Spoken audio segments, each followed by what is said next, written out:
Selamat datang di Jalan Cermin. Jangan lupa like, komen, dan subscribe. Kaisar Naga yang tak terkalahkan. Bab tahun 1431 sampai tahun 1440. Manusia adalah spesies yang aneh. Terkadang, orang-orang bisa saling mengenal selama bertahun-tahun, tetapi mereka seperti orang asing. Mereka bisa tidur di ranjang yang sama setiap hari, tetapi mereka tidak bisa memahami hati satu sama lain. Beberapa orang baru pertama kali bertemu. Mereka hanya bertukar beberapa kata, tetapi mereka merasa seperti sahabat karib selama bertahun-tahun. Luli dan Pan Yukin juga seperti ini. Bagi Luli, ada sesuatu yang istimewa tentang wanita muda dari keluarga Pan ini. Ia mampu membuat orang merasa dekat dan percaya padanya. Ia bisa membuat orang-orang lengah dan lupa bahwa ia cantik. Ada pemahaman diam-diam dan kedekatan naluriah saat mereka berbicara. Ini sama sekali tidak ada hubungannya dengan perasaan romantis. Lebih seperti pahlawan yang saling menghargai, atau burung yang senada. Bagi Pan Yukin, pada awalnya dia lebih penasaran pada Luli.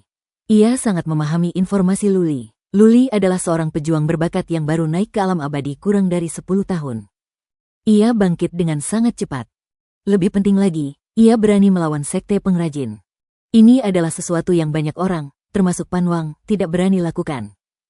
Namun Luli melakukannya dengan sangat indah. Ia menamparkan wajah sekte pengrajin, melambaikan tangan, lalu pergi. Ia menyelinap ke negeri Yuyan. Keempat kekuatan itu adalah musuh bebuyutan 9 penguasa negeri Yuyan dan prajurit yang tak terhitung jumlahnya di negeri Yuyan. Banyak orang dan keluarga telah melarikan diri ke negeri Yuyan karena dipaksa oleh 4 kekuatan super hingga mereka tidak bisa lagi tinggal di alam dewa. Banyak orang bermimpi untuk membunuh dan kembali ke alam dewa dan menghancurkan keempat kekuatan super tersebut. Tentu saja, itu hanya mimpi. Tak seorang pun punya kemampuan atau keberanian untuk melakukannya. Bagi banyak orang, Luli telah melakukan apa yang mereka takuti.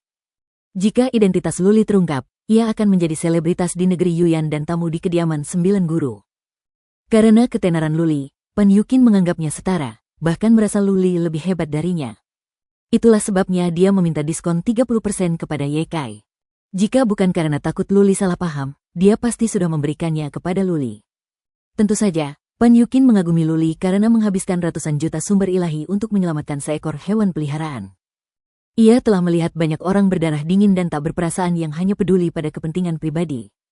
Jarang sekali melihat orang setulus Luli. Rasa hormat, rasa ingin tahu, kekaguman, dan karisma Luli membuat Pan Yukin lengah.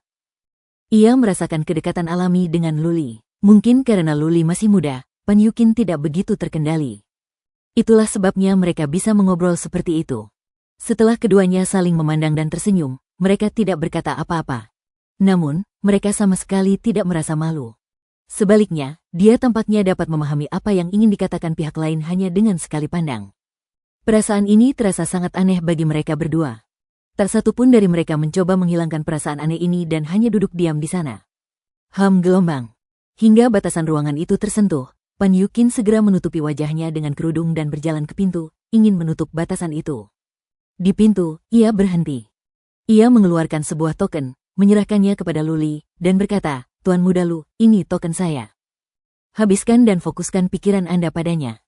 Setelah itu, Anda bisa mengirim pesan singkat kepada saya. Jika ada sesuatu yang Anda butuhkan bantuan saya, beritahu saja saya." Luli memegang jimat giok yang indah di tangannya, merasa jimat itu cukup berat. Ia tersentuh karena seorang wanita muda dari keluarga besar begitu mempercayainya. Mereka baru saja bertemu dan hanya bertukar beberapa patah kata. Tidak perlu ada ucapan terima kasih antar teman. Luli mengambil token itu, menatap mata Pan Yukin dengan tulus, dan berkata, "Nyonya Pan, jika Anda membutuhkan sesuatu di masa mendatang, silakan kirim pesan kepada saya. Selama saya bisa, saya tidak akan menolak." Pan Yukin mengangguk. Demi menyelamatkan seekor hewan peliharaan, Luli bersedia membayar 500 juta sumber ilahi. Ia orang yang tulus. Ia akan menepati janjinya. Membuka formasi penghambatan, Ye Kai berdiri di luar. Ia menangkupkan tinjunya dan berkata, "Nyonya Qin, Tuan muda Lu, hewan peliharaannya sedang dirawat." Patriark Tian bilang ia akan segera bangun. Mata Luli berbinar-binar. Ia mengenakan topeng dan berjalan keluar dengan penuh semangat. Ia menoleh. Pria tua beralis putih itu baru saja memberi si putih kecil ramuan ajaib. Lalu, tangannya bersinar hijau seolah sedang membantu si putih kecil. Luli tidak melihat ramuan itu jadi dia tidak tahu apa itu. Tentu saja, Luli akan menerimanya meskipun itu hanya ramuan biasa, bukan rumput es. Ia tidak peduli apapun selama si putih bisa hidup kembali. Luli menunggu dengan gugup di samping, sementara Pan Yukin berdiri diam di samping.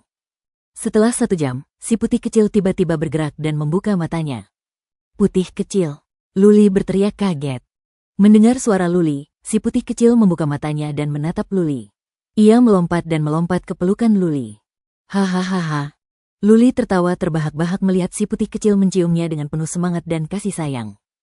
Wajah dan pakaiannya berlumuran air liur. Ada air mata di matanya. Si putih kecil adalah sahabat yang tumbuh bersamanya dan telah menyelamatkan hidupnya berkali-kali. Bagi Luli, si putih kecil sudah seperti saudaranya sendiri. Bagaimana mungkin dia tidak gembira ketika saudaranya sendiri akhirnya terbangun setelah tertidur bertahun-tahun? Ye Kai menunggu Luli dan Xiao Bai bermesraan sejenak sebelum mengeluarkan sebuah cincin dan berkata, "Tuan Muda Lu, ini material mistis yang Anda inginkan. Semuanya ada di sana. Silakan periksa." Luli mengangguk. Ia mengambil cincin itu dan memeriksanya dengan kekuatan psikis.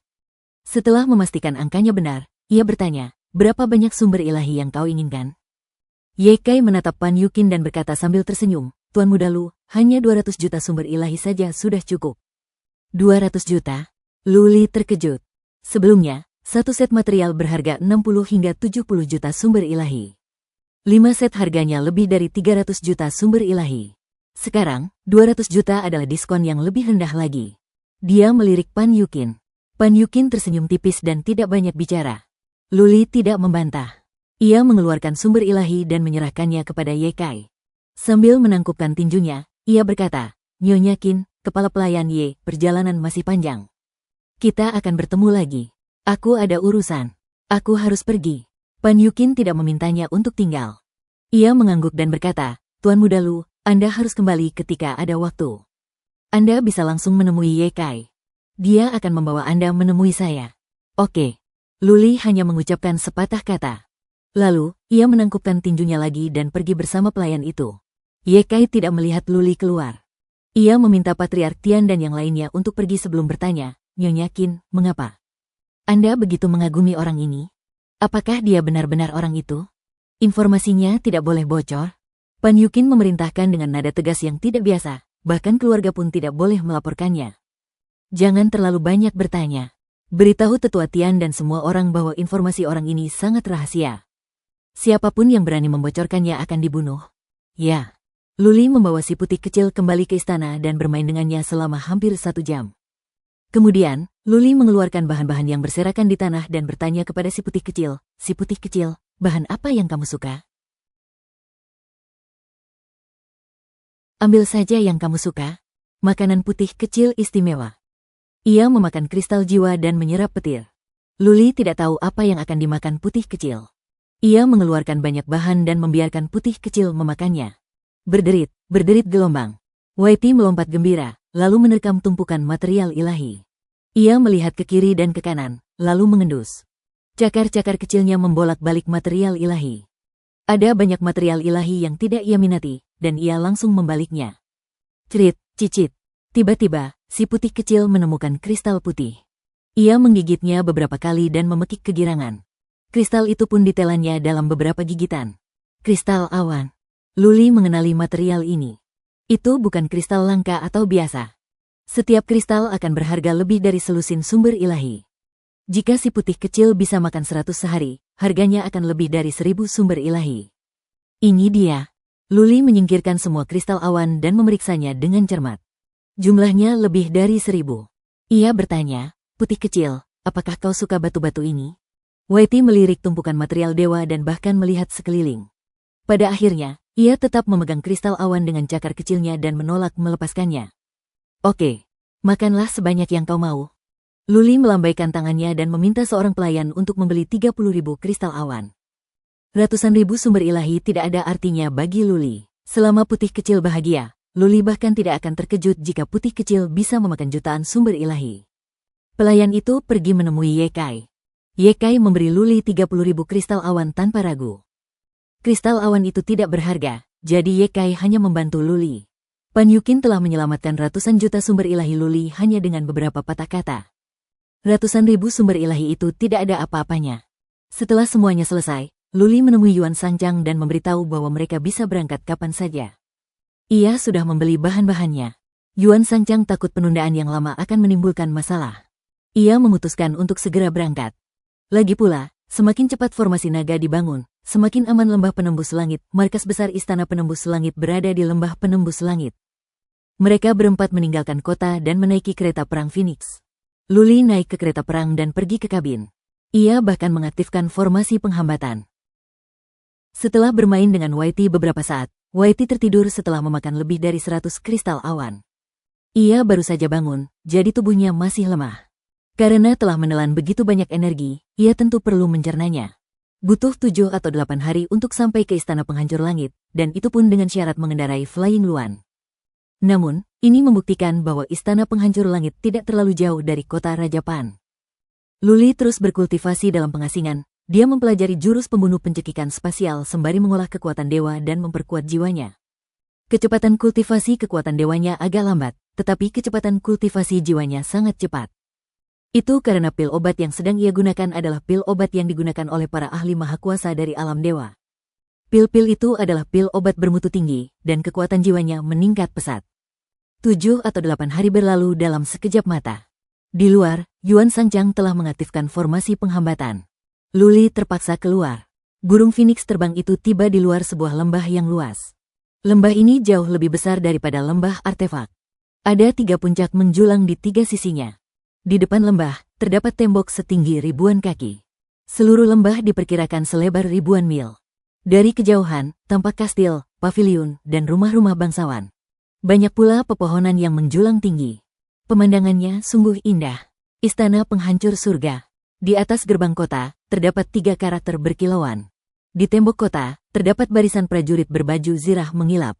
Semua ini menunjukkan kekuatan Istana Penghancur Langit. Berderit gelombang. Gerbang kota terbuka. Seorang lelaki tua berjubah mewah berjanggut panjang keluar bersama sekelompok orang. Di luar gerbang kota, puluhan prajurit langsung berlutut dan berteriak, "Salam, Wakil Master, salam, para leluhur." Saat itu, Luli, Yuan Sangchang, dan yang lainnya sedang turun dari burung Phoenix terbang. Ia melirik lelaki tua berjubah mewah itu dan terkejut. Istana Penghancur Langit pandai merayu orang. Bahkan Wakil Master pun keluar untuk menyambut mereka. Pria ini jelas seorang prajurit super perkasa di alam dewa. Lagi pula, dia datang bersama lebih dari selusin patriark. Yuan Sangchang berjalan bersama Luli dan yang lainnya. Yuan Sangchang tersenyum dari kejauhan. Ia berjalan mendekat dan berkata dengan hormat, "Senang bertemu dengan Anda, Tuan Lu, dan para leluhur." Kedua patriark di samping Luli juga membungkuk. Yuan Sangchang kemudian memperkenalkan, "Grandmaster Lu, ini Lu Changhe, Wakil Master Istana Penghancur Langit. Master Lu, ini Lulin, Grandmaster Kuil Pembantaian." "Terima kasih, Sang." Lu Changhe mengangguk dan menatap Luli sambil tersenyum. Luli tahu bagaimana bersikap karena ia bersikap sopan. Ia menangkupkan tinjunya dan berkata dengan sopan, "Senang bertemu Anda, Tuan Lu." "Hahaha." Lu Changhe tertawa terbahak-bahak. Ia mengelus jenggotnya dan berkata, "Grandmaster Lu, Anda masih sangat muda dan sudah menjadi seorang master. Anda adalah talenta muda. Generasi muda akan melampaui kita pada waktunya." Sikap Lu Changhe memang baik, tetapi para tetua di belakangnya tidak senang karena Luli mengenakan topeng rubah perak dan dia tidak memberi hormat. Wajah mereka menjadi sedikit muram, tetapi karena Lu Changhe ada di sini, tidak ada seorang pun yang berani mengatakan apapun. Lu Changhe tidak mempermasalahkan detail ini. Ia berjalan mendekat, menggenggam tangan Luli, dan berkata, "Tuan Besar Lu, kumohon. Tuan kami sedang menunggumu. Dia telah menyiapkan jamuan khusus untuk menyambutmu." "Terima kasih atas keramah tamahannya." Luli menjawab dengan nada yang tidak sombong maupun rendah hati. Ia waspada terhadap sekelompok orang tua ini. Mereka menggunakan cara yang begitu jelas untuk menjebaknya. Sepertinya Istana Penembus Langit telah terpikat oleh kemampuannya dalam formasi dan ingin menjebaknya. Luli hanyalah seorang Grandmaster dari pasukan tingkat menengah. Kemampuannya tidak buruk dan dia bisa membunuh beberapa prajurit perkasa di alam dewa. Namun, bagi para prajurit super perkasa di keilahian, kemampuan seperti itu tak ada apa-apanya. Mereka bisa mengalahkannya hanya dengan jentikan tangan. Kecuali jika Istana Penembus Surga mengetahui identitas aslinya, mengapa lagi mereka mengirim wakil master untuk menyambutnya? Hanya ada satu penjelasan. Istana Penembus Langit ingin merekrutnya dan mengajaknya bergabung dengan mereka. Jika sebelumnya, Luli mungkin akan mempertimbangkan untuk bergabung dengan pasukan. Namun, sekarang, ia telah menyerah. Ia merasa betah di kuil pembantaian. Ia tidak bisa meninggalkan sekelompok orang untuk bergabung dengan kekuatan lain. Apalagi, bahkan jika Luli ingin bergabung dengan pasukan, dia tidak akan bergabung dengan pasukan seperti Istana Penembus Langit. Ada kekuatan tertinggi di atasnya dan kekuatan 9 Raja Abadi. Bagaimana mungkin dia bergabung dengan Istana Penembus Langit? Oleh karena itu, sikapnya tidak terlalu baik atau terlalu buruk. Ia tidak ingin menyinggung Istana Penembus Langit. Tentu saja, jika Istana Penembus Langit ingin berbuat jahat, Luli tidak akan keberatan menggunakan amarah petir untuk meratakan Istana Penembus Langit dengan tanah. Istana Penembus Langit sangat besar. Ada banyak prajurit di sana. Begitu Luli masuk, ia menyadari banyak orang diam-diam menggunakan kekuatan psikis untuk memeriksanya. Banyak orang diam-diam mengintipnya. Semua orang penasaran dan bingung. Siapakah Luli? Mengapa Lu Changhe datang menyambutnya secara langsung? Setelah beberapa belokan, mereka tiba di kedalaman lembah. Akhirnya, mereka tiba di sebuah istana indah yang terbuat dari batu giok putih. Di luar berdiri barisan prajurit dan dayang. Pemandangan yang sungguh mengesankan. Lu Changhe mengantar Luli masuk ke dalam istana. Sekilas, Luli melihat seorang wanita duduk di singgasana es. Yang mengejutkannya bukanlah itu, penguasa Istana Penembus Langit adalah seorang wanita. Wanita ini sangat mirip dengan Yuan Sanjiang. Mereka hampir sama. Namun, Luli tahu bahwa wanita ini jauh lebih muda daripada Yuan Sanjiang. Kata-kata sederhana Yuan Yuyu memberi Luli banyak informasi. Yuan Yuyu dan Yuan Sanjiang adalah saudara tiri dari ayah yang sama tetapi ibu yang berbeda. Sepertinya mereka tidak dekat. Yuan Yuyu sekuat prajurit super perkasa di alam dewa. Namun, ia tidak sekuat Lu Changhe. Oleh karena itu, Yuan Yuyu bisa berada di posisi ini karena ayahnya telah mewariskannya kepadanya atau karena ia memiliki kemampuan khusus. Apapun caranya, agar seorang wanita bisa menjadi pemimpin kekuatan besar dan memiliki posisi yang stabil, pasti ada sesuatu yang terjadi. Yuan Yuyu ini bukanlah orang yang sederhana. Luli menangkupkan tinjunya dan berkata, "Senang bertemu denganmu, Tuan Yuan."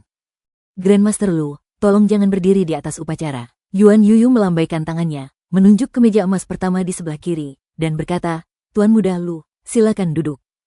Kami merasa terhormat Anda telah bersusah payah datang jauh-jauh ke Istana Langit Rusak. Silakan duduk." Yuan Yuyu tak pernah berdiri. Meski tersenyum, kekuatan seorang penguasa kekuatan besar begitu dahsyat.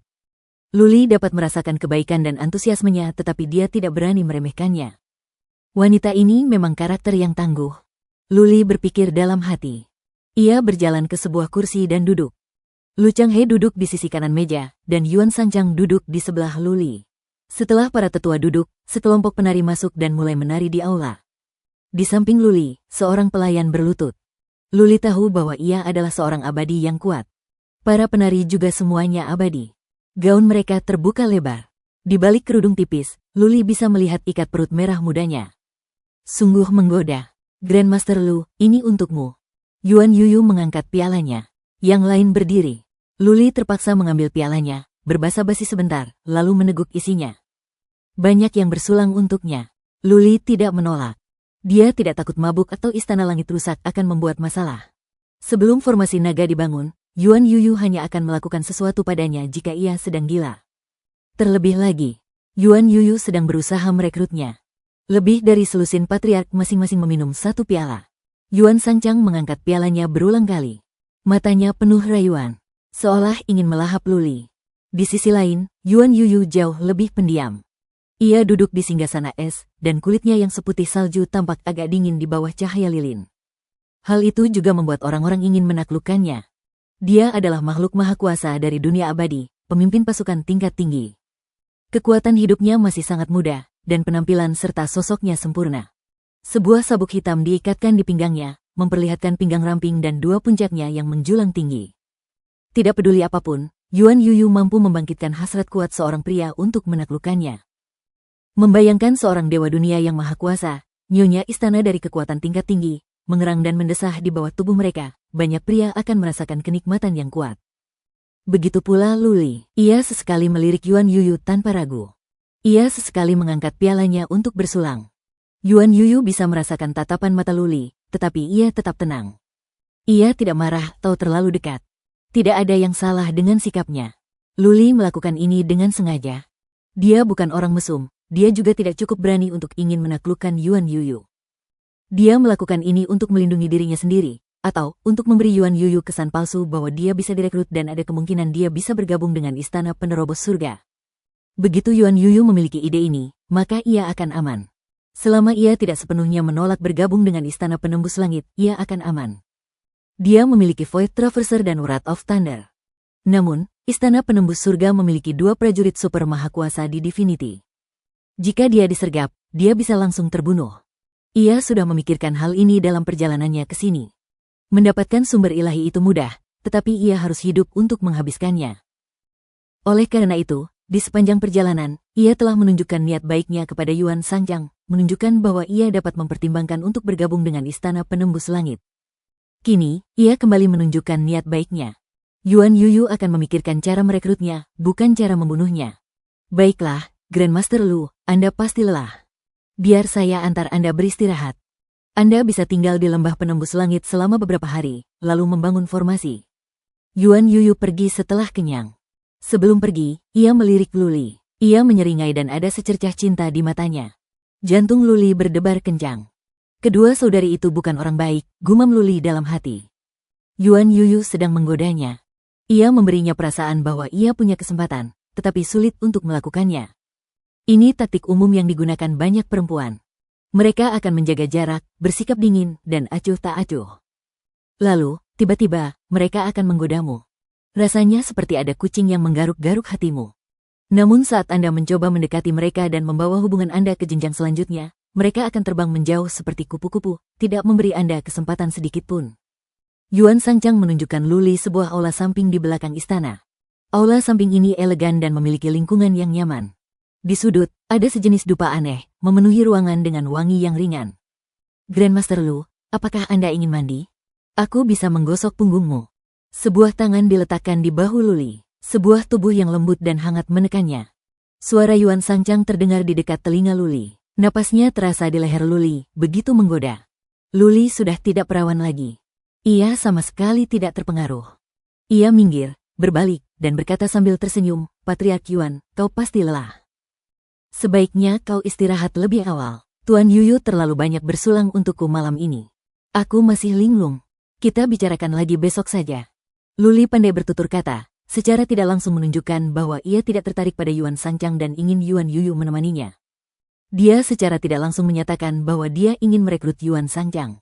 Yuan Sanjiang saja tidak cukup. Tapi jika Yuan Yuyu bisa menemaninya, maka itu bukan masalah besar. Sebagai seorang kepala istana, bagaimana dia bisa tidur dengan seseorang dengan mudahnya? Terlebih lagi, Luli hanyalah seorang prajurit perkasa di tingkat dewa. Terlebih lagi, jika Luli direkrut, dia akan menjadi bawahan Yuan Yuyu. Jika seorang majikan tidur dengan bawahannya, dia tidak akan memiliki prestise lagi. Oleh karena itu, Luli yakin Yuan Yuyu tidak akan menyerah begitu saja. Dengan begitu, ia punya cukup waktu untuk mengulur waktu. Ketika formasi naga didirikan dan sisa sumber ilahi diperoleh, dia bisa segera pergi. Baiklah. Grandmaster Lu, istirahatlah lebih awal. Ekspresi Yuan Sanjiang agak tidak wajar. Ia berkata dengan dingin, lalu berbalik dan pergi. Wajar jika Luli menolaknya, tapi dia menyebut Yuan Yuyu. Ini pasti membuatnya kesal. Hehe. Luli tidak mandi. Setelah menggunakan energi ilahi untuk menghilangkan bau alkohol, ia duduk di tempat tidur dan mulai berkultivasi. Di sisi lain, Yuan Sanjiang berjalan keluar, berbelok beberapa sudut, dan memasuki sebuah kastil yang indah. Yuan Yuyu duduk dengan tenang di dalamnya.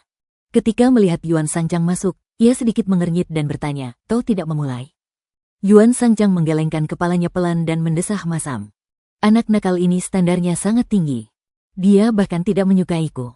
Keesokan harinya, Luli tidak terburu-buru membangun formasi, melainkan berkeliling lembah penembus langit bersama Yuan Sanjiang dan beberapa leluhur. Untuk membangun formasi, pertama-tama ia harus memiliki pemahaman yang baik tentang medan, di mana batu-batu formasi harus ditempatkan, dan setiap pola formasi harus diperhitungkan. Terakhir kali, ia gagal membangun formasi kunci surga di Gunung Kunlun. Jika gagal, ia harus membayar puluhan juta sumber ilahi. Luli tidak boleh ceroboh. Luli mencatat dan berkeliling. Ia memiliki gambaran umum tentang situasi di Istana Penembus Langit. Pasti ada setidaknya puluhan ribu prajurit di sini. Setidaknya ada selusin tempat aneh di lembah yang dipenuhi tanaman herbal dan ramuan spiritual. Luli bahkan menemukan beberapa gua di sisi lembah. Terdapat batasan yang kuat di luar, dan beberapa prajurit menjaga gua-gua tersebut. Luli bertanya-tanya apa yang ada di dalamnya. Banyak orang di Istana Penembus Langit penasaran dengan Luli. Sehari sebelumnya, wakil guru datang untuk menyambutnya secara langsung. Hari ini, beberapa tetua muncul di lembah bersamanya. Yang paling mengejutkan mereka adalah energi Luli tidak kuat. Dia hanya seorang abadi dalam daftar. Bagaimana mungkin dia diperlakukan dengan begitu hormat?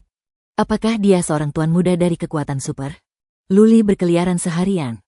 Kemudian, ia kembali ke kamarnya dan mulai menulis dan menggambar.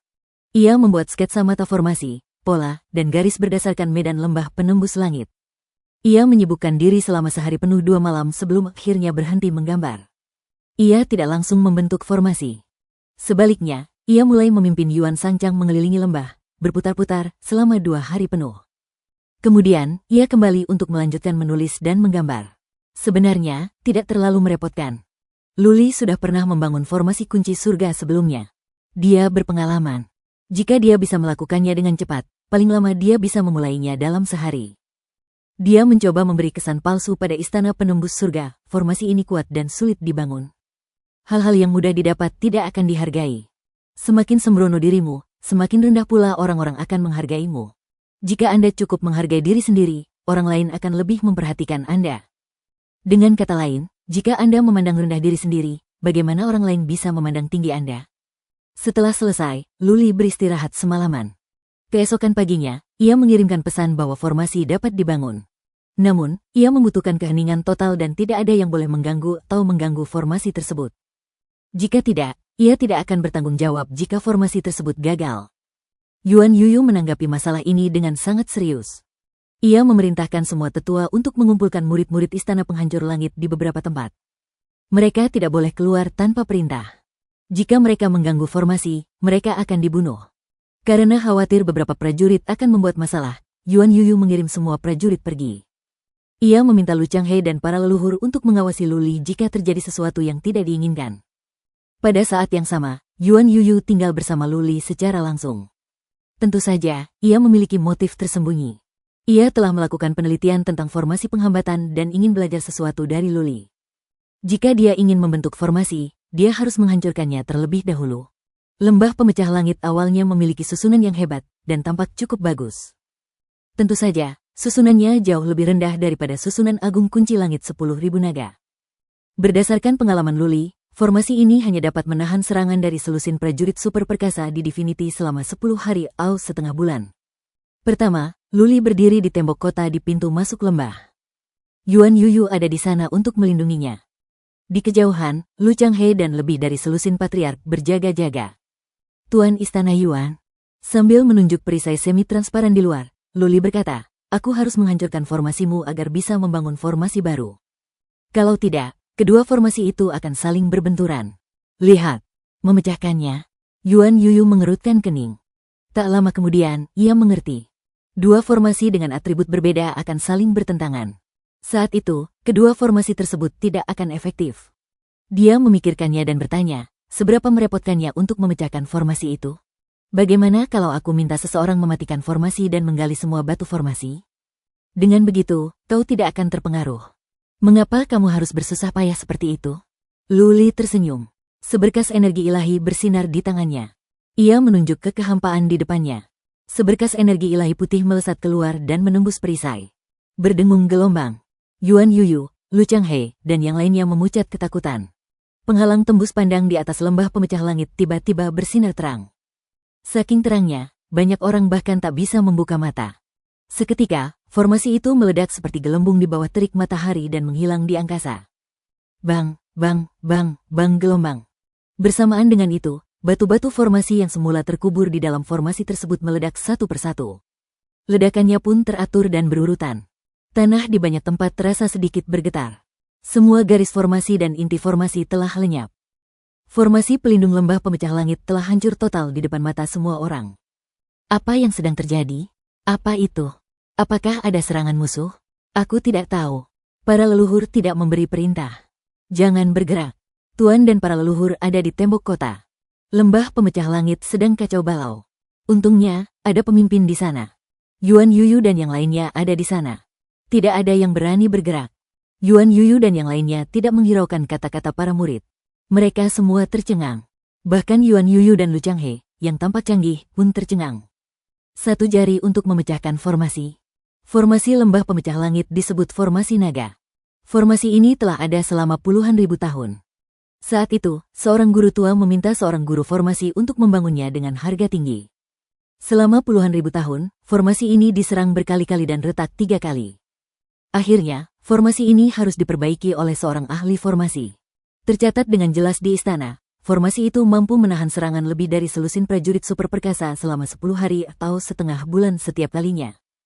Waktu tercepat yang pernah memecahkannya adalah lebih dari 3.000 tahun yang lalu, ketika 15 dewa dunia ilahi dan puluhan ribu seniman bela diri menghabiskan waktu 9 hari untuk menghancurkannya. Formasinya memang tidak kuat, tetapi bagi Yuan Yuyu dan yang lainnya, formasi itu bagus.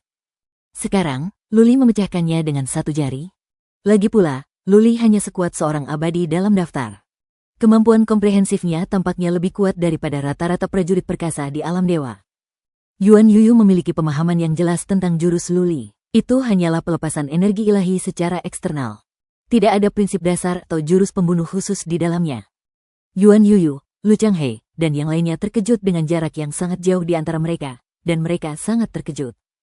Kalau saja Luli tidak terlihat seperti seorang pendekar ulung, mereka pasti akan bertanya-tanya apakah Luli adalah pendekar ulung di alam dewa.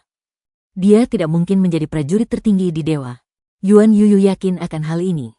Ia telah mengumpulkan informasi tentang para pendekar agung di negeri Yuyan dan bahkan di alam dewa.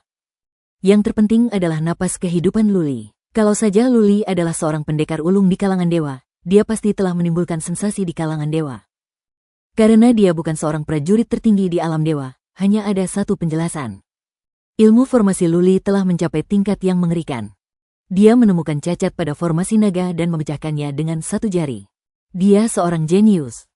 Yuan Yuyu juga memiliki pengetahuan tentang formasi, tetapi dibandingkan dengan Luli, ia merasa seperti anak kecil yang sedang belajar bela diri dan seorang master. Dia menatap Luli dengan penuh gairah, seakan-akan dia tengah menatap pedang yang tiada taraf. Benar sekali, pedang. Bagi Yuan Yuyu, Luli adalah pedang yang tajam. Jika ia bisa memanfaatkannya, akan mudah baginya untuk menyerang pasukan lain di masa depan dan menghancurkan formasi musuh. Jika Luli bisa membangun formasi ilusi dan kehancuran lainnya, maka istana penembus langit bisa maju dan mundur sesuka hati. Menjadi kekuatan super bukanlah mimpi bagi mereka. Saya harus melakukan apa saja untuk merekrutnya. Formasi itu hancur, menyebabkan hembusan angin kencang. Jubah biru kehijauan Luli berkibar tertiup angin. Ia berdiri dengan tangan terlipat di belakang punggung. Rambut putihnya menari-nari tertiup angin. Ketenangannya yang dibumbui dingin dan arogansi memberikan kesan visual yang kuat. Tentu saja, semua ini didasarkan pada premis bahwa Luli telah menghancurkan formasi itu dengan satu jari.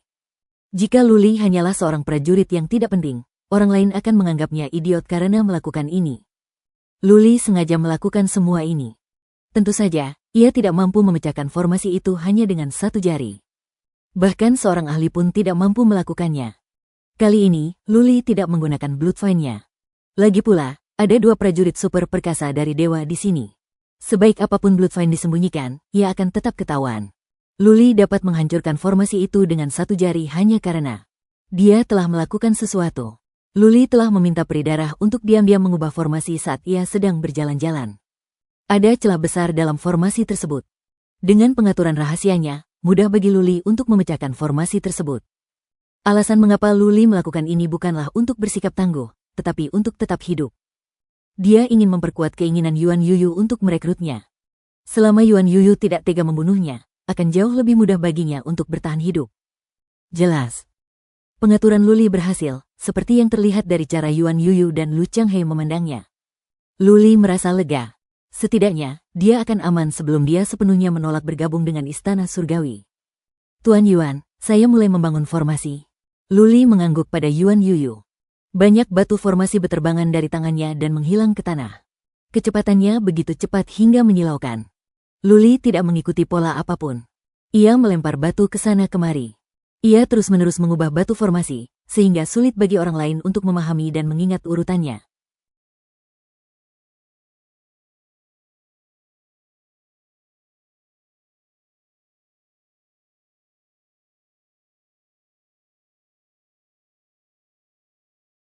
Tentu saja, bahkan jika mereka dapat mengingatnya, apa yang dapat mereka lakukan? Membangun sebuah formasi tidaklah mudah. Formasi itu tidak bisa ditiru hanya dengan melihat orang lain melakukannya sekali. Penempatan setiap batu formasi, hubungan setiap pola formasi, sudut setiap garis, dan penempatan setiap mata formasi memerlukan pengetahuan yang hebat. Selama ada masalah di satu area, kesalahan sekecil apapun dapat menyebabkan perbedaan besar. Oleh karena itu, Yuan Yuyu tidak berencana untuk mencuri formasi langit naga. Dia hanya mengamati metode dan alur pemikiran Luli. Setelah beberapa saat, ia semakin mengagumi Luli. Tidak masalah apakah Luli bisa membangun formasi pengunci langit naga atau apakah formasi itu sekuat yang dikatakan Yuan Sangjang. Setidaknya dalam hal formasi, Luli memang jago. Ia hanya bisa mengakui bahwa ia tidak sebaik Luli. Ia merasa perbedaannya bagaikan langit dan bumi. Luli tidak berhenti untuk beristirahat. Ia bergerak di sekitar lembah dan melemparkan batu-batu formasi yang tak terhitung jumlahnya. Banyak garis terhubung. Mata formasi telah dihitung dan semuanya beres. Hanya saja butuh waktu lama. Awalnya, Yuan Yuyu mengikuti Luli. Lama-kelamaan, ia merasa lelah. Formasi tidak bisa dipelajari hanya dengan melihat-lihat. Akhirnya, ia memutuskan untuk berhenti belajar secara diam-diam. Setiap profesi memiliki spesialisasinya sendiri. Energi seseorang selalu terbatas. Mustahil mencapai alam yang lebih tinggi dalam segala aspek. Jika dia ingin mencapai tingkat yang sangat tinggi di bidang formasi untuk waktu yang sangat lama, hal itu pasti akan memengaruhi kemajuan seni bela dirinya. Inilah yang dimiliki Luli di masa lalu. Alasan Luli tidak mempelajari formasi sepanjang waktu adalah karena ia ingin menjadi seorang prajurit. Ia tidak ingin fokus menempa artefak seumur hidupnya. Oleh karena itu, ketika ia merasa kesenjangan antara dirinya dan Luli terlalu lebar, ia pun menyerah untuk belajar. Ia malah memikirkan cara merekrut Luli dan cara merekrutnya. Apakah saya benar-benar harus mengorbankan tubuh saya? Pang itu. Yuan Yuyu sedang berpikir keras. Ia adalah seorang prajurit super perkasa di alam dewa, tetapi penguasa istana pemecah langit harus berkompromi. Mau tak mau, ia merasa tidak nyaman.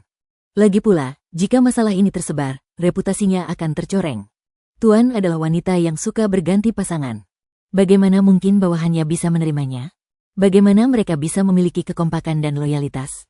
Luli tidak memperhatikan Yuan Yuyu. Ia memusatkan seluruh perhatiannya pada formasi. Formasi bukanlah permainan. Satu kesalahan saja bisa menghancurkan semua upaya sebelumnya. Puluhan juta sumber ilahi akan terbuang sia-sia. Oleh karena itu, menjelang akhir, Luli tidak peduli lagi. Ia akan pasrah jika ada yang ingin membunuhnya. Ia tidak boleh teralihkan saat ini. Lu Changhe, Yuan Sangjang, dan yang lainnya telah mengikuti Luli kemana-mana untuk berjaga-jaga jika terjadi kecelakaan yang mengganggu Luli. Misalnya, jika seorang murid tiba-tiba muncul dan mengejutkan Luli. Luli bisa saja menyalahkan istana pemecah langit. Ia bisa saja menuntut harga yang sangat tinggi dan meminta ratusan juta sumber ilahi dari istana pemecah langit.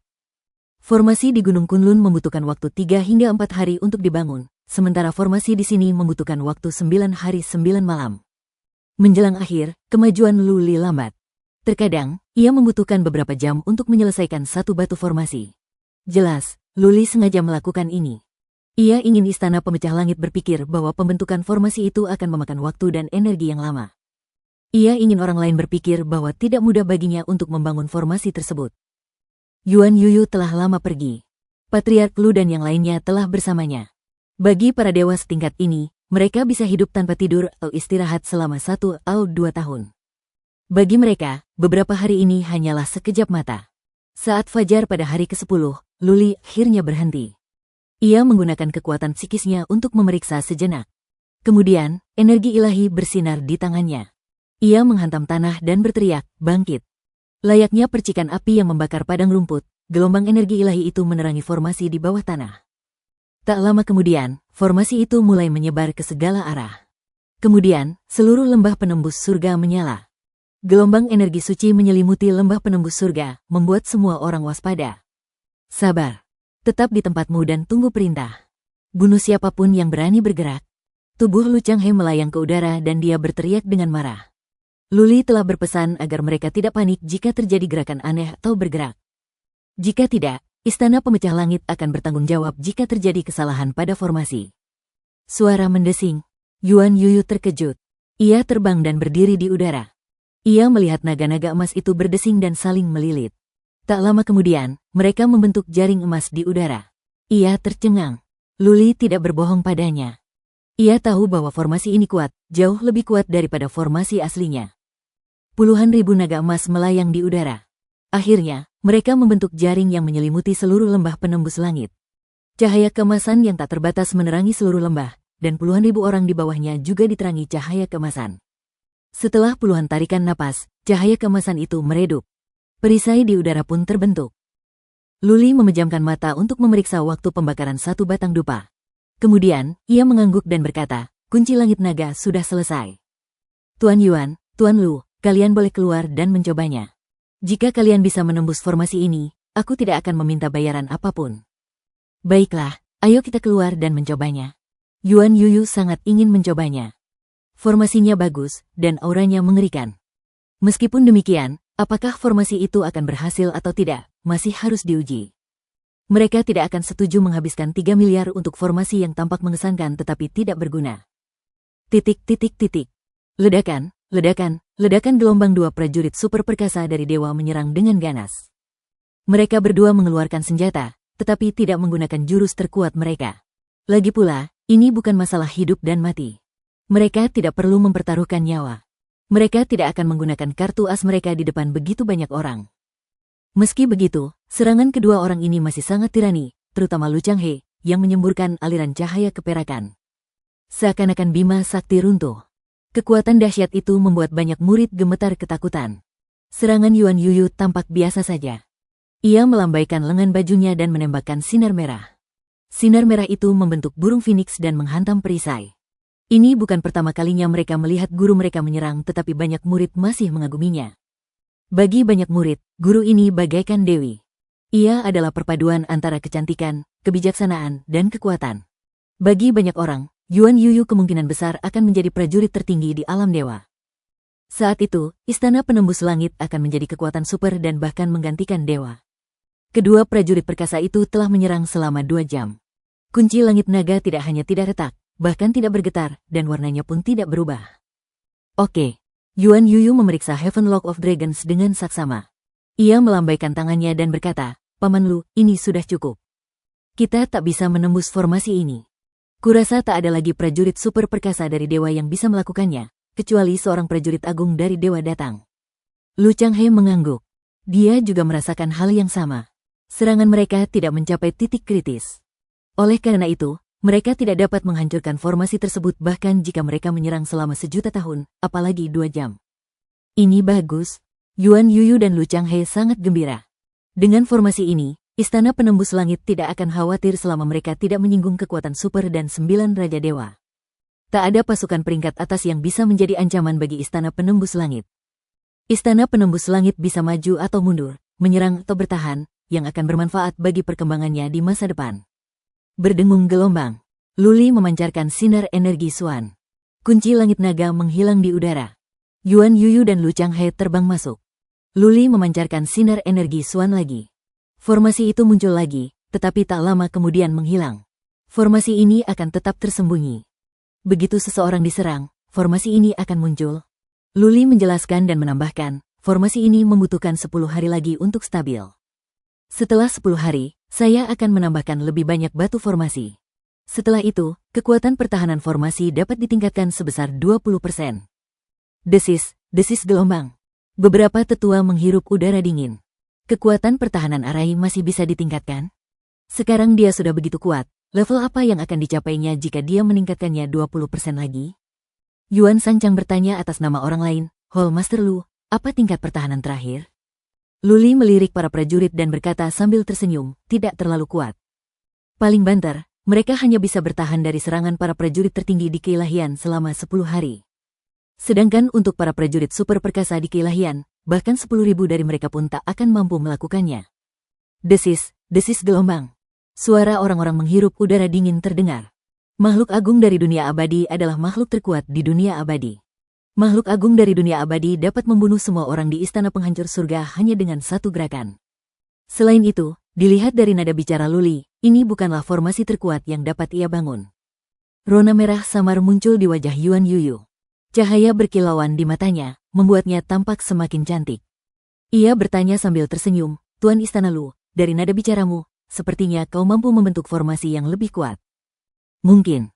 Luli mengangkat bahu dan berkata, baru-baru ini, aku sedang mengerjakan sebuah formasi. Jika berhasil, kurasa formasi itu bisa bertahan dari serangan para prajurit tertinggi di keilahian. Selama 10 tahun? Semua orang tercengang. Jika sebuah formasi yang mampu menahan serangan para prajurit tertinggi di keilahian dapat dibangun di lembah penghancur surga, itu dapat memastikan kemakmuran istana penghancur surga untuk generasi mendatang. Lagi pula, bagaimana mungkin seorang pendekar ulung di Divinity bisa menyerang selama 10 tahun? Haha. Luli tersenyum dan berkata, formasi ini hanya ideku. Kemungkinannya untuk dibangun tidak tinggi. Terlalu sulit. Aku hanya sedang memikirkannya. Jika bukan karena formasi naga, tak seorang pun akan percaya kata-kata Luli. Namun kini, banyak yang mempercayainya. Ketika Luli mengatakan bahwa kemungkinan membangun formasi seperti ini tidak tinggi, semua orang mengira dia sedang merendah. Kemungkinannya sangat tinggi. Grandmaster Lu, terima kasih. Ayo kita istirahat dulu. Saya sudah menyiapkan jamuan makan, kata Yuan Yuyu. Suasana hatinya tampak lebih baik. Oke, Luli lelah. Ia memikirkannya dan berkata, aktifkan formasi selama 10 hari. Jika semuanya berjalan baik setelah 10 hari, maka semuanya akan baik-baik saja. Setelah 10 hari, saya akan mengajari Anda cara mengendalikan formasi. Klaim Luli tentang 10 hari dan peningkatan 20% dalam kekuatan formasi semuanya omong kosong. Sekarang formasi sudah dibangun, tidak akan ada masalah lagi. Luli punya alasan untuk mengatakan ini, ia mengkhawatirkan keselamatannya sendiri. Sebelum formasi selesai, Yuan Yuyu dan yang lainnya tidak akan berani melakukan apapun padanya. Tujuan utama Luli adalah pergi bersama sang sumber ilahi. Segala yang telah ia lakukan adalah untuk tujuan ini. Di dalam istana giok putih, jamuan makan telah siap. Kursi-kursinya sama seperti sebelumnya, tetapi kali ini, ada 2 pelayan yang berlutut di samping Luli. Kali ini, Yuan Yuyu lebih banyak tersenyum dan bersulang untuk Luli. Lu Changhe dan yang lainnya pun melakukan hal yang sama. Mereka berbicara kepada Luli dengan lebih hormat. Yuan Yuyu dan yang lainnya mulai merekrut Luli dengan sekuat tenaga. Dia sangat berbakat dan tidak terlalu kuat. Jika mereka bisa merekrutnya, dia akan mudah dikendalikan. Di mana mereka bisa menemukan bakat seperti itu? Sekarang sudah ada satu, mereka akan berusaha semaksimal mungkin merekrutnya. Hidangan malam ini berbeda. Luli belum pernah mendengar banyak hidangan seperti itu. Beberapa hidangan daging masuk ke mulutnya, dan ia merasakan gelombang kehangatan menjalar ke seluruh tubuhnya. Ia merasa nyaman dari ujung kepala hingga ujung kaki. Luli tidak bisa menggunakan energi ilahi untuk memaksa anggur keluar. Ia dihujani oleh orang lain dan bersulang untuknya satu demi satu. Sekuat apapun ia tak sanggup menahannya. Akhirnya, ia terpaksa kembali ke kamarnya dengan bantuan 2 pelayan. Setelah kedua pelayan itu pergi, Luli hendak memaksa keluar anggur ketika aroma harum tercium. Kemudian, sesosok ramping masuk. Yuan Yuyu telah berganti pakaian merah muda. Ia telah melepas pakaian formalnya. Dia juga minum cukup banyak. Pipinya kemerahan, yang cukup menarik di bawah cahaya lilin. Matanya penuh nafsu. Saat berjalan, ia menggoyang pinggul dan bokongnya yang montok. Grandmaster Lu, izinkan saya melepas sepatu Anda. Dia berjalan ke tempat tidur, berjongkok dan mencoba melepaskan sepatu Luli. Luli sedikit tersadar. Ia langsung duduk dan berkata, Tuan Yuan, Anda mencoba memperpendek umur saya. Saya tidak bisa melakukan ini, saya tidak bisa melakukan ini. Yuan Yuyu meraih kaki Luli. Ia menatap Luli dengan penuh kasih sayang dan berkata, Grandmaster Lu, Anda telah membantu kami membangun formasi ini. Anda telah membantu kami membangun fondasi yang akan bertahan selama beberapa generasi. Aku akan melakukan apa saja untukmu, termasuk melepas sepatuku dan mencuci kakiku. Ini dia. Luli merasa gelisah. Kalau saja itu gadis-gadis cantik lainnya, dia bisa saja membiarkannya. Tidak akan ada akibatnya. Tapi dia tidak bisa melakukannya dengan gadis cantik ini. Kalau tidak, sesuatu yang buruk akan terjadi. Luli selalu baik kepada para wanitanya. Jika ia tidur dengan Yuan Yuyu, ia akan merasa bersalah. Ia mungkin tidak menginginkan sisa 2 miliar sumber ilahi dan ia mungkin harus tinggal di istana penghancur surga. Karena itu, dia tidak bisa tidur dengan gadis ini begitu saja. Luli tidak akan bertengkar dengannya setelah melakukannya. Terlebih lagi, gadis ini tidak sopan. Dia sepasang sepatu yang buruk. Luli menentangnya. Jika dia tidak bisa tidur dengannya, maka dia harus menolaknya. Masalahnya, apakah Yuan Yuyu akan marah karena malu jika dia menolaknya? Akankah Yuan Yuyu mengetahui bahwa dia tidak ingin bergabung dengan Palace of Heaven Smashing dan dia hanya ingin mengulur waktu? Jika Yuan Yuyu menjadi marah, dia tidak hanya akan kehilangan 2 miliar sumber ilahi, dia bahkan mungkin kehilangan nyawanya. Jika Yuan Yuyu menggunakan beberapa cara khusus, seperti memenjarakannya atau merusak jiwanya, maka dia harus tinggal di istana penghancur surga selama sisa hidupnya. Saat ia sedang berpikir keras, Yuan Yuyu telah melepas sepatunya. Kemudian, ia mengambil baskom berisi air dari cincin interspatialnya dan hendak membasuh kaki Luli. Luli sedang duduk. Melihat ke bawah, ia bisa melihat wajah Yuan Yuyu yang pemalu dan menawan. Ia juga bisa melihat payudaranya yang seputih salju dan payudaranya yang menjulang tinggi. Luli tidak berhasil mengeluarkan alkohol dari tubuhnya, jadi ia merasa pusing. Ia merasakan dua tangan mencengkeram kakinya dan mengusapnya dengan lembut. Ia mendesah dalam hati. Jika itu orang lain, mereka pasti sudah menangis dan berlutut untuk bersumpah setia kepada Yuan Yuyu. Lagi pula, merupakan suatu kehormatan untuk memiliki seorang prajurit super perkasa di alam dewa yang membasuh kakimu. Luli tidak tergoda, malah merasa Yuan Yuyu adalah orang yang licik. Jika dia orang biasa, dia bahkan tidak akan memenuhi syarat untuk membawakan sepatu Yuan Yuyu, apalagi mencuci kakinya. Seorang master dari kekuatan tingkat tinggi, seorang prajurit maha perkasa di alam dewa, membasuh kaki seorang master formasi Dharma. Ini keterlaluan. Akan menjadi aib bagi identitas dan status Yuan Yuyu, kecuali jika Luli memang laki-laki itu sejak awal. Demi memenangkan hati seseorang, Yuan Yuyu rela menawarkan tubuhnya. Hari ini, dia bisa melakukan ini untuk Luli. Besok, dia bisa melakukan hal yang sama untuk orang lain.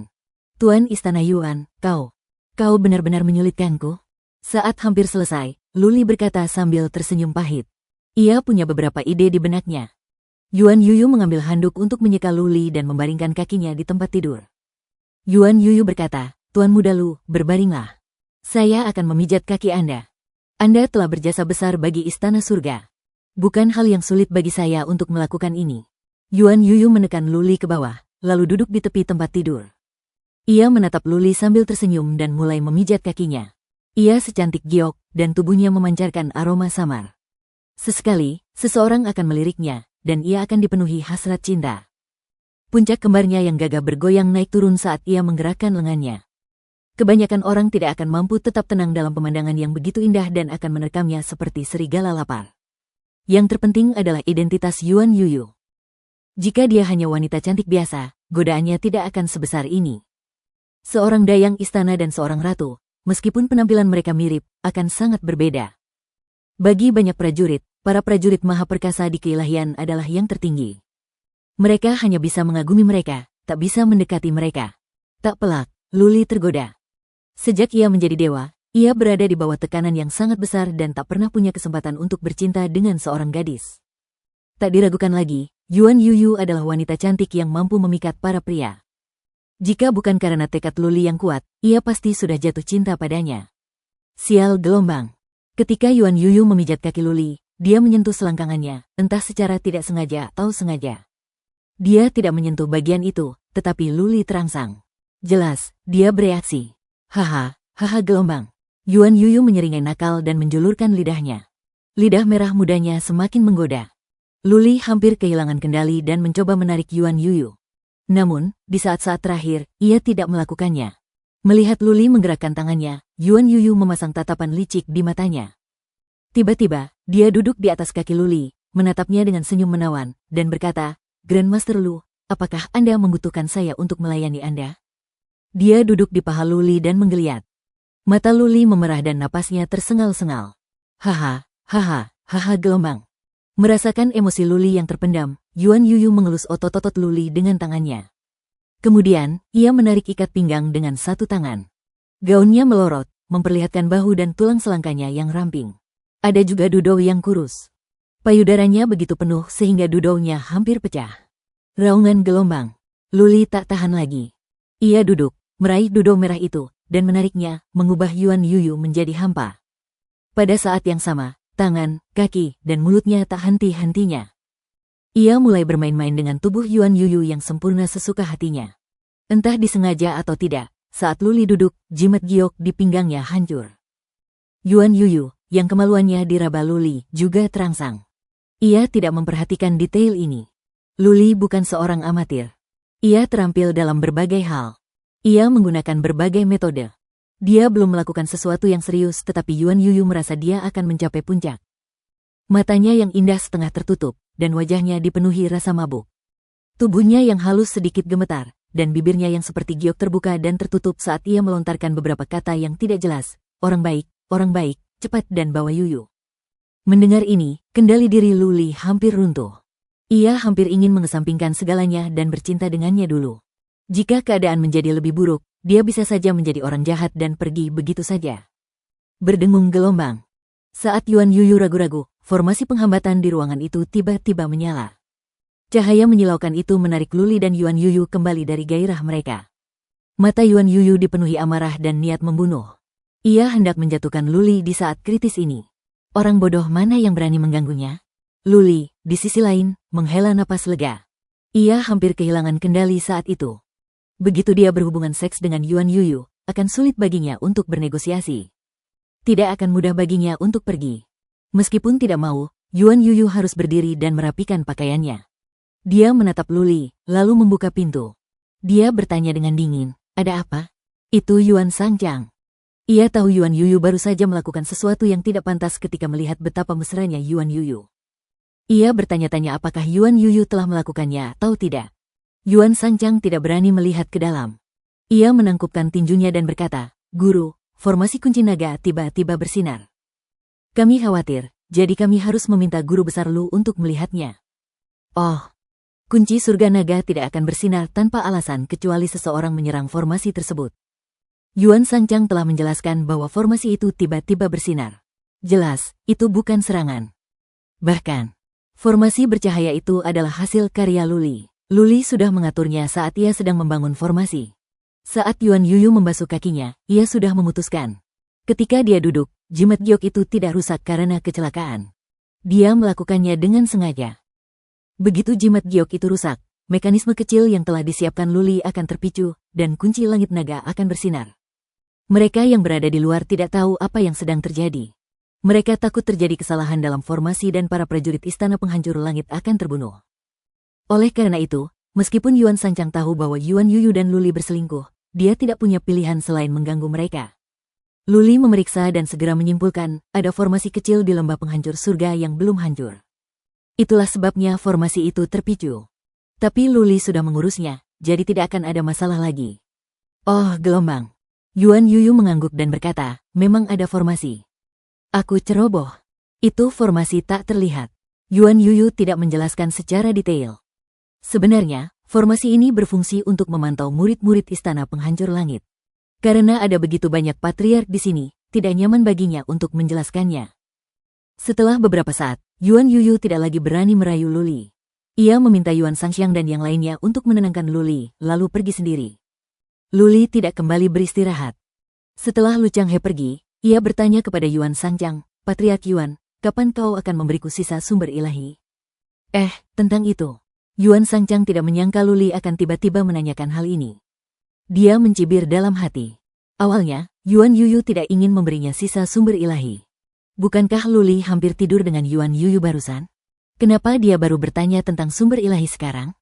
Apa dia takut kalau dia tidur dengan Yuan Yuyu, mereka tidak akan memberinya sumber ilahi? Ada beberapa hal yang Yuan Sangchang tidak bisa katakan dengan lantang. Setelah ragu-ragu sejenak, ia berkata, "Saya perlu bertanya kepada guru tentang hal ini. Saya akan memberikan jawaban sesegera mungkin. Grandmaster Lu, jangan khawatir. Aku akan memberimu sumber ilahi yang dijanjikan." Itu bagus.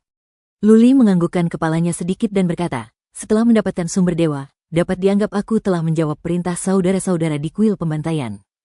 Dia juga dapat melakukan yang terbaik untuk menstabilkan formasi Myriad Dragon Skylock dan memastikan tidak ada yang salah."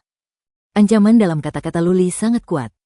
Jika Luli menolak memberinya sumber ilahi, dia tidak akan melakukan yang terbaik dan dia tidak bisa menjamin bahwa formasi naga akan tetap utuh. Jika terjadi kesalahan dengan formasi kunci langit naga segudang, usaha istana penghancur surga akan sia-sia. Ekspresi Yuan Sangxiang sedikit berubah. Ia segera berdiri sambil tersenyum dan berkata, "Saya akan pergi dan bertanya kepada kepala istana." "Silakan duduk." Yuan Sangchang menggoyangkan bokongnya yang indah sambil berjalan pergi. Tak lama kemudian, ia berubah menjadi istana. Setelah menjelaskan tujuan kunjungannya, ekspresi Yuan Yuyu menjadi muram. Dia terdiam dan mulai bergumam sendiri. Ada beberapa hal yang tidak bisa dia pahami. Luli hampir saja berhubungan seks dengannya tadi. Bagaimana mungkin dia bersikap bermusuhan dan memohon sumber ilahi dengan begitu kejamnya? Dia telah merendahkan dirinya dan bahkan rela menyerahkan dirinya kepada Luli. Bukankah ini sepadan dengan 2 miliar sumber ilahi? Kau ingin mendapatkan wanita dan uangnya? Kamu berharap? Yuan Yuyu mencibir. Ia marah karena Luli tidak tahu apa yang baik untuknya. Jika Luli setuju bergabung dengan Istana Penghancur Langit, ia bahkan bisa memberinya 4 miliar, apalagi 2 miliar. Meski begitu, ancaman Luli sangat kuat. Jika ada yang salah dengan formasi kunci langit naga, semua usahanya sebelumnya akan sia-sia. Ia akan membiarkan Luli menyentuh tubuhnya tanpa alasan apapun. Setelah satu batang dupa habis terbakar, Yuan Yuyu berkata dengan niat membunuh yang kuat, kau bilang kita bisa memberinya sumber ilahi setelah formasinya stabil. Kita akan mencoba merekrutnya dalam beberapa hari ke depan. Kalau dia tidak bisa, aku sendiri yang akan membunuhnya dalam perjalanan pulang. Dia ingin merebut sumber ilahi kita. Bermimpilah. Rencana Luli berhasil. Yuan Yuyu tidak ingin melepaskan bakat seperti Luli. Ia juga tidak ingin ada yang salah dengan formasi kunci langit naga. Jika orang lain, dia akan bertindak segera setelah formasi terbentuk. Dia akan menangkap atau mengendalikan Luli. Dengan begitu, dia tidak perlu memberikan sumber ilahi dan bisa menjadikan seorang master formasi sebagai budaknya. Tapi sekarang, dia tidak berani bertindak gegabah. Bagaimana kalau terjadi kesalahan saat dia menangkap Luli, dan ada yang salah dengan formasi kunci langit naga? Bukan hanya usaha mereka akan sia-sia, tetapi formasi aslinya juga akan hancur. Mereka harus mempekerjakan lebih banyak orang untuk membangun kembali formasi tersebut. Yuan Sanchang mengerti. Ia menghampiri Luli dan berkata sambil tersenyum manis, Guru besar Lu, guru kami berkata bahwa sumber ilahi tidak masalah.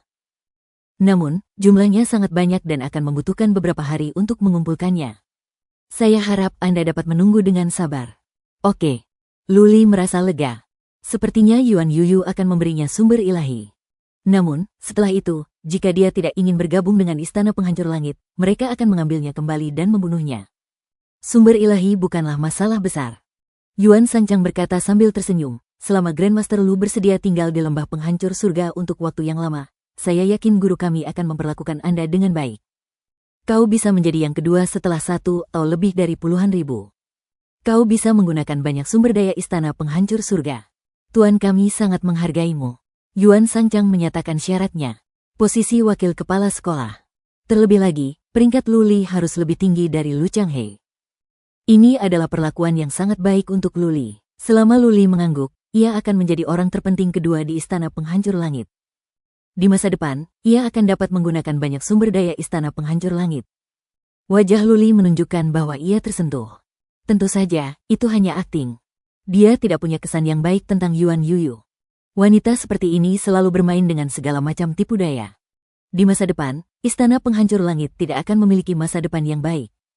Jika dia tetap di sini, dia tidak akan memiliki kehidupan yang baik. Dia berpura-pura berpikir sejenak dan berkata, bantu aku menyampaikan pesan ini. Terima kasih kepada guru kita karena telah menghargaiku. Tapi aku harus kembali dan meminta pendapat kuil pembantaian. Jika aku membawa seluruh kuil pembantaian, apakah mereka bisa menerima semuanya? Tentu saja, tidak masalah sama sekali. Wajah Yuan Sanchang dipenuhi kegembiraan. Luli membawa beberapa ribu orang bersamanya, dan mereka semua tampak cukup kuat. Sebaiknya mereka dibawa ke sini. Baiklah, kalau begitu sudah diputuskan. Luli segera mengambil keputusan. Setelah formasi stabil dan kau telah membayar semua sumber ilahi, aku akan menyusahkan Patriark Yuan untuk mengirimku kembali ke kuil pembantaian. Saat itu, aku akan bicara dengan saudara-saudaraku. Jika tidak ada yang punya pendapat, kita semua bisa datang mencari perlindungan dari Istana Penghancur Langit. Bagus, bagus, bagus. Yuan Sanchang tersenyum lebar. Ia berdiri dan berkata, Tuan Muda Lu, istirahatlah yang cukup. Saya akan melaporkan kabar baik ini kepada Tuan kita. Yuan Sanchang kembali dengan gembira dan berjalan ke istana Yuan Yuyu. Ketika Yuan Yuyu mendengar laporan Yuan Sanchang, ia tidak menunjukkan kegembiraan apapun. Malah, ia mengejek, bodoh. Kau telah ditipu olehnya. Analisislah kata-katanya dengan cermat. Apa yang dia katakan sama sekali tidak ada gunanya. Dia tidak membuat janji yang substansial. Petik 2. Titik titik titik. Titik titik titik.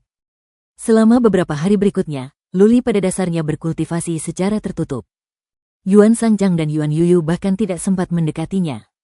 Luli telah bertekad tidak akan memberi Yuan Yuyu kesempatan lagi atau sesuatu yang salah akan terjadi saat dia tidur dengannya. Pada hari ke-10, Luli selesai berkultivasi tepat waktu. Ia mengajak Yuan Sanchang dan yang lainnya untuk melihat formasi. Dia bahkan berpura-pura memasang beberapa batu formasi dan mengklaim bahwa dia telah meningkatkan kekuatan formasi tersebut sebesar 20%. Namun, Luli tidak mengajari mereka cara mengendalikan formasi. Yuan Sanchang tahu bahwa Luli tidak akan melakukan apapun sampai ia melihat hadiahnya. Ia tidak akan mengajari mereka cara mengendalikan formasi tanpa sumber ilahi.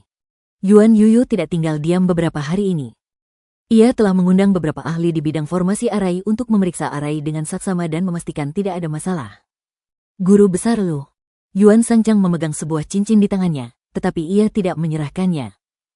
Sebaliknya, ia berkata dengan suara rendah sambil tersenyum, "Bisakah kau memberiku jawaban pasti tentang bergabung dengan Istana Penembus Langit agar aku bisa menjawab pertanyaan tuan kita?" "Tidak masalah." Luli mengangkat bahu dan berkata, "Secara pribadi, saya tidak keberatan. Ketika saya kembali, saya akan mengumpulkan semua anggota. Jika mereka setuju, kita akan segera pindah ke sini. Patriark Yuan, Anda bisa pergi bersama kami. Saya akan mengumpulkan semua anggota di depan Anda untuk berdiskusi." Kata-kata Luli tulus. Yuan Sanchang menyerahkan cincin itu. Luli mengambilnya dan memeriksanya dengan kekuatan batin. Setelah memastikan jumlah sumber ilahinya tepat, ia menyimpannya sambil tersenyum. Luli memberitahu Yuan Sanchang cara mengendalikan formasi kunci surga dan Yuan Sanchang meneruskannya ke patriark lain. Sang patriark terbang mendekat dan mencoba mengendalikan formasi. Ia mengangguk setelah memastikan semuanya benar. Waktu adalah hal terpenting. Luli melambaikan tangannya dan berkata, "Patriark Yuan, tolong atur semuanya. Besok, kita akan berangkat ke Gunung Kunlun. Setelah semuanya selesai, kita bisa kembali secepatnya, kan?" Juga, Luli tiba-tiba mendekat ke Yuan Sanchang dan berbisik di telinganya, "Aku ingin bicara dengan guru kita malam ini. Minta beliau datang ke kamarku untuk mengobrol." "Tentu saja. Jika Patriark Yuan juga ingin datang, itu akan menjadi yang terbaik." Kata-kata Luli membuat Yuan Sanchang gemetar. Beraninya Luli ingin mempermainkannya. Meski menarik, Yuan Yuyu mungkin tidak menyetujuinya. Tatapan kematian.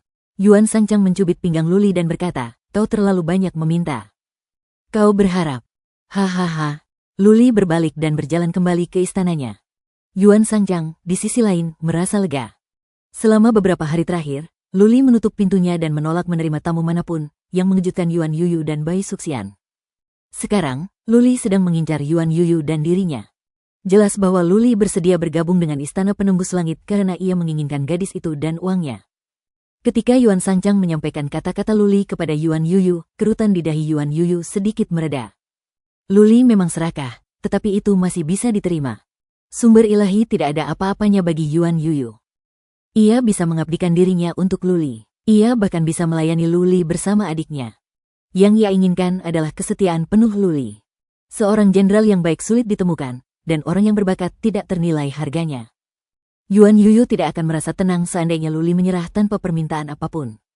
Tuan dan Patriark akan tinggal bersamanya semalam. Ini adalah kondisi yang belum pernah terjadi sebelumnya. Jika Luli masih tidak tahu apa yang baik untuknya, Yuan Yuyu akan langsung membunuhnya. "Saudari." Memikirkan hal ini, Yuan Yuyu berkata dengan nada tidak nyaman, "Kembalilah dan segarkan diri. Ikut aku menemui Lulin nanti malam." "Oke, gelombang." Yuan Sanchang selalu keras kepala. Meski begitu, ia merasa malu. Ia keluar dengan wajah memerah. Yang ada di pikirannya hanyalah bagaimana ia dan Yuan Yuyu akan bercinta dengan Luli di malam hari. Akhirnya malam tiba. Yuan Yuyu dan Yuan Sanchang sedikit malu. Tidak akan jadi masalah besar jika hanya satu orang. Tapi mereka berdua harus tetap bersama satu orang. Mereka berdua tidak dekat. Tak terelakkan mereka akan merasa canggung dan tidak nyaman. Yuan Sanchang mandi dan berganti pakaian merah cerah. Ia memoles riasan tipis, membuatnya tampak menawan dan menawan. Dia datang lebih awal dan menunggu di luar istana Luli untuk kedatangan Yuan Yuyu. Setelah 1 jam, Yuan Yuyu akhirnya tiba. Ia masih mengenakan gaun istana merah muda. Gaun itu panjangnya lebih dari 1/2 meter, dan 2 dayang mengikutinya. Dia menatap Yuan Sanchang yang berdiri di luar dan memaksakan senyum. "Maaf, Kak." Meskipun kedua saudari itu saling dendam, mereka berpura-pura sopan. Yuan Sanchang membungkuk dan berkata, "Itulah yang seharusnya saya lakukan." "Maaf, Guru." Yuan Yuyu melambaikan tangannya dan meminta kedua pelayan itu menunggu di luar. Tanpa perintahnya, tidak ada yang bisa masuk apapun yang terjadi. Yuan Yuyu menenangkan diri dan berjalan masuk ke istana bersama Yuan Sanchang. Suasana di dalam sunyi. Luli tidak ada di aula dan pintunya tertutup rapat. Gelombang. Yuan Yuyu kesal. Luli hanya berpura-pura.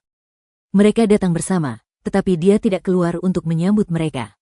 Bagaimana dia bisa bersikap angkuh ketika kedua saudara perempuannya telah datang ke rumahnya? Pergi dan ketuk pintunya Gelombang. Yuan Yuyu menghela napas dan melambaikan tangannya. Ia berbalik dan tidak melihat ke arah pintu. Pipinya memerah karena malu dan marah. Akan lebih baik jika Luli menjadi prajurit tertinggi di keilahian. Tapi kekuatannya hanya setara dengan seorang abadi dalam daftar itu. Berdengung Gelombang. Formasi penghambatan di pintu diaktifkan. Yuan Sangchang mengaktifkan formasi penghambatan dengan energi ilahi. Yuan Yuyu merasa gugup. Ia merasa malu, dirugikan, dan penuh harap di saat yang bersamaan. Segala macam perasaan berkecamuk dalam benaknya. Yuan Sangchang pun sama, tentu saja ia merasa lebih dirugikan daripada dirugikan. Sebelumnya, dia mencoba merayu Luli, tetapi Luli tidak tertarik. Sekarang, Luli memintanya untuk menjadi bonus.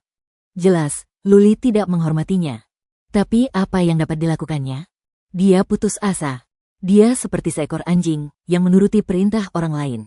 Yuan Sangchang menjadi gembira saat memikirkan bahwa dia dan Yuan Yuyu akan menemani Luli. Adik perempuannya selalu meremehkannya, tetapi kemudian dia berlutut di depan Luli seperti anjing dan menerima kebaikannya. Berdengung Gelombang. Formasi penghambatan bersinar selama 10 tarikan napas, tetapi pintunya tidak terbuka. Yuan Sangchang mengerutkan kening. Apa yang sedang dilakukan Luli? Bukankah dia sudah cukup berpura-pura? Yuan Yuyu semakin kesal. Ia merasa dipermalukan oleh Luli. Ia berpikir, jika Luli tidak membuka pintu dalam 10 tarikan napas, ia akan pergi. Tak lama kemudian, waktu untuk 10 napas berikutnya pun berlalu. Namun, pintunya tidak bergerak. Ekspresi Yuan Yuyu dan Yuan Sangchang sangat buruk. Yuan Yuyu menghentakkan kakinya dan hendak pergi. Ia baru saja melangkah beberapa langkah ketika merasakan ada yang tidak beres. Matanya berkedip. Tiba-tiba, ia menembakkan seberkas energi Suan ke arah formasi penghambatan di pintu. Formasi penghambatan di pintu itu biasa saja. Bagaimana mungkin formasi itu bisa menahan serangan dahsyat Yuan Yuyu? Formasi penghambatan di pintu langsung hancur. Pintu batu itu terbuka perlahan. Bukan siapa-siapa. Yuan Sangchang menggunakan kekuatan psikisnya untuk memeriksa. Ketika ia melihat tidak ada orang di dalam, ia tertegun. Kemudian, ia dipenuhi dengan niat membunuh. Dia telah tertipu. Dia dan Yuan Sangchang sudah lama mencuci dan berjuang. Akhirnya, mereka memberanikan diri untuk datang ke sini, siap dilecehkan oleh Luli. Tapi Luli tidak ada di sini. Yuan Sangchang merasa wajahnya terbakar. Ini adalah penghinaan terbesar yang pernah ia alami seumur hidupnya. Berdengung Gelombang. Luli masih muda. Dia pergi sore harinya. Tentu saja, cara dia pergi adalah dengan terbang ke dalam kehampaan. Sebenarnya, ketika ia terbang ke kehampaan di sore hari, ruangan itu bergetar. Namun, ia telah membangun formasi penghambatan untuk menstabilkan ruangan. Lagi pula, tidak ada yang mengawasi di istana. Karena itu, ia pergi tanpa bersuara. Haruskah dia membiarkan Yuan Sangchang mengirimnya kembali? Luli tidak sebodoh itu. Bagaimana jika Yuan Yuyu berubah pikiran dan tiba-tiba datang untuk membunuhnya? Dengan Yuan Sangchang di sisinya, keberadaannya akan selalu terlacak. Dia bisa membunuhnya kapan saja. Mustahil baginya untuk tunduk pada istana penembus langit. Yuan Yuyu tidak layak baginya untuk mengikutinya, apalagi hal lainnya. Jika ia mengikuti pemimpin seperti itu, ia mungkin akan mati sebelum menyadarinya. Luli pasti bodoh jika tidak pergi sekarang setelah memiliki sumber ilahi. Karena itu, ia terbang ke kehampaan dan pergi. Sekalipun identitas aslinya dicurigai, ia tak bisa berbuat apa-apa. Demi mendapatkan sumber ilahi, ia harus mengambil risiko. Yuan Yuyu murka. Seluruh istana penembus langit bertindak. Lu Changhe dan lebih dari selusin patriark pergi ke berbagai arah untuk melacak Luli. Yang lainnya mencari di sekitar lembah penembus langit. Mereka harus menemukan Luli meskipun harus menggali sedalam-dalamnya. Yuan Yuyu menggunakan kekuatan psikisnya untuk memeriksa. Ia bingung. Bagaimana Luli bisa pergi? Lembah penembus langit penuh dengan orang-orangnya. Ada pengintai di mana-mana. Dengan begitu banyak prajurit kuat yang selalu memeriksa dengan kekuatan psikis, Luli tidak akan bisa pergi tanpa jejak, bahkan jika ia seekor lalat. Hah? Yuan Yuyu tiba-tiba menyadari ada sudut ruangan Luli yang memiliki kekuatan psikis. Ia melihat beberapa batu formasi yang pecah di sudut tersebut. Dia bergegas masuk. Tak lama kemudian, dia mengamuk. Dia berteriak, altar teleportasi. Ada sebuah altar kecil di ruangan itu, tetapi altar itu rusak. Ini adalah tabir asap yang sengaja ditinggalkan Luli. Itu kesepakatan yang bagus. Yuan Yuyu yakin Luli telah pergi melalui formasi teleportasi ini. Ia meninggalkan lembah dengan tenang dan langsung melarikan diri. Seseorang. Yuan Yuyu berteriak dan memerintahkan, kirim semua prajurit dari aula perang. Bagi menjadi 8 tim dan pergi ke 8 arah. Kirim sinyal rahasia untuk melapor segera setelah kalian melihat Lulin. Wus, wus gelombang. Seorang patriark mematikan formasi kunci naga. Lebih dari 10.000 prajurit dari aula perang bergegas keluar. Setiap pemimpin memimpin satu tim. Mereka berpencar ke segala arah seperti belalang, melacak keberadaan Luli. Bagaimana kelompok orang ini bisa melacak keberadaan Luli? Bahkan Lu Changhe pun tak dapat menemukan Luli. Tak ada jejak di luar lembah dan Luli berada ratusan juta mil jauhnya. Luli bisa terbang melintasi beberapa prefektur dalam satu lompatan. Kota Rajapan tidak jauh darinya. Beruntung baginya, ia tiba di kota Rajapan secara kebetulan. Ketika Luli keluar, ia berada di sebuah gunung. Ia menggunakan kekuatan psikisnya untuk memeriksa sebentar dan merasa lega karena tidak ada orang di sekitarnya. Ia mengaktifkan Soul Concealment Battle Armor dan berputar mengelilingi area tersebut. Ia mengeluarkan peta dan membandingkannya dengan lingkungan sekitar. Ia menyadari bahwa ia sudah dekat dengan kota Panking dan langsung merasa sangat gembira. Setelah melewati kota Rajapan, mereka akan dapat kembali ke Gunung Kunlun dalam 10 hingga 15 hari lagi. Selama dia kembali ke Gunung Kunlun, bahkan jika Yuan Yuyu dan Lu Changhe datang, dia tidak akan takut. Formasi besar kunci langit naga segudang bukanlah sesuatu yang dapat ditembus oleh kedua orang ini. Sepanjang perjalanan, Luli sedang dalam suasana hati yang baik. Ia berjalan-jalan dan mendapatkan 3 miliar sumber ilahi. Jika ia bisa membangun lebih banyak formasi, ia bisa mendapatkan 10 miliar sumber ilahi. Dengan sumber ilahi, suatu kekuatan dapat berkembang dengan cepat. Selain itu, Luli dapat meningkatkan kemampuannya dengan cepat. Dengan begitu banyak sumber ilahi, kecuali Luli tidak berbakat, akan mudah baginya untuk meningkatkan kemampuannya. Ada beberapa cara untuk meningkatkan kemampuannya. Pertama, energi ilahi. Kedua, jiwa. Ketiga, tubuh fisik. Dan keempat, prinsip dasar.